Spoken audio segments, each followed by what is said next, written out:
SSC ২৬ batch biology পরীক্ষার হলে কিভাবে করবে টাইম ম্যানেজমেন্ট।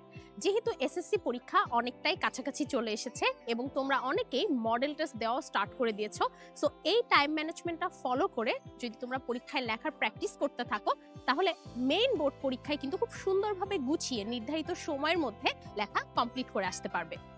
এবার কিন্তু 4টা সৃজনশীল এবং 5টা সংক্ষিপ্ত প্রশ্নের উত্তর দিতে হবে। যেহেতু 5টা সংক্ষিপ্ত প্রশ্ন প্রত্যেকটা 2 করে, অর্থাৎ টোটাল 10 মার্ক, তাহলে আমরা ধরি যে 5টা সংক্ষিপ্ত প্রশ্ন আসলে একটা সৃজনশীলের সমতুল্য। এবং থিওরি লেখার জন্য পরীক্ষার হলে তুমি 2.5 ঘন্টা সময় পাবে। তাহলে 4টা সৃজনশীল লেখার জন্য প্রতিটা সৃজনশীলের পিছে তুমি আসলে 30 মিনিট করে টাইম পাচ্ছ এবং 30 মিনিট টাইম ধরলে 2 ঘন্টার মধ্যে তোমার 4টা সৃজনশীল প্রশ্ন কিন্তু লেখা হয়ে যাবে এবং বাকি আধা ঘন্টা থাকবে তোমার সংক্ষিপ্ত প্রশ্নের উত্তর লেখার জন্য।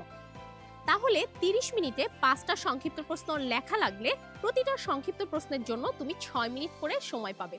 আমার পরামর্শ থাকবে তুমি প্রত্যেকটা সৃজনশীল থেকে মিনিমাম 2 থেকে 3 মিনিট করে যদি সময় বাঁচাতে পারো, তাহলে সেটা তুমি সংক্ষিপ্ত প্রশ্নের উত্তর লেখার জন্য খুব ভালোভাবে ব্যয় করতে পারবে। এই ছিল মোটামুটি তোমাদের 2.5 ঘন্টার টাইমের হিসাব। এইভাবে যদি তোমরা লেখার প্র্যাকটিস করো একদম ঘড়ি ধরে, তাহলে পরীক্ষার হলে শুধু লেখা না, জীববিজ্ঞান কিন্তু চিত্র এঁকেও কমপ্লিট করা সম্ভব। এই সেম পদ্ধতি ফলো করেই কিন্তু তোমরা কেমিস্ট্রি, ফিজিক্স এবং হায়ার ম্যাথেও অ্যান্সার করতে পারবে, কারণ এগুলোতেও সেম প্যাটার্নে তোমার পরীক্ষা হবে।